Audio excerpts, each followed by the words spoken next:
Pourquoi les 75% qu'on aurait dû économiser avec une pompe à chaleur qui serait installée dans les bonnes conditions, avec un bon bilan, avec une bonne détermination de puissance, ne sera pas 75%?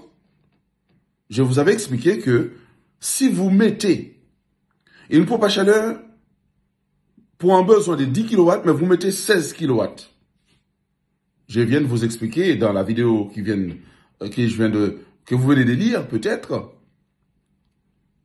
pour 10 kW d'électricité que vous aviez avant, le fait de remplacer ces 10 kW d'électricité en convecteur électrique, eh bien, ces 10 kW, vous allez le transformer en thermodynamique avec la puissance thermodynamique de la pompe à chaleur, et que la consommation sera la puissance thermodynamique au besoin divisé par le coefficient de performance de la machine. Eh bien, nous avions pris en moyenne 4. En ce moment, les marques donnent plutôt 4 minimum en puissance thermodynamique, ou du moins plutôt en COP, en coefficient de performance, plutôt. Les marques qui se respectent, j'ai dit.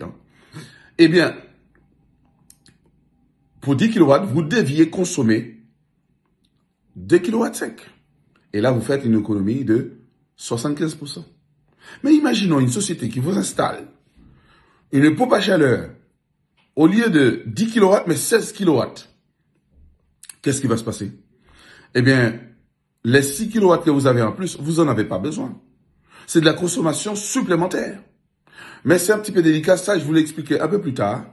Mais rien que ça, ça vous laisse penser. Et vous qui avez un peu plus de capacités mathématiques ou des calculs, je sais que vous avez déjà fait et vous allez faire le rapport, ne serait-ce pas une règle de 3 peut-être, en suivant la méthode choisie, avec un suivi bien respecté, pour voir combien vous faites en perte, mais pas en bénéfice. Combien vous perdez, mais pas économisé. Quand vous faites installer votre pompe à chaleur par une société qui n'est pas habilitée, qui n'est pas experte en la matière, qui ne maîtrise pas le sujet.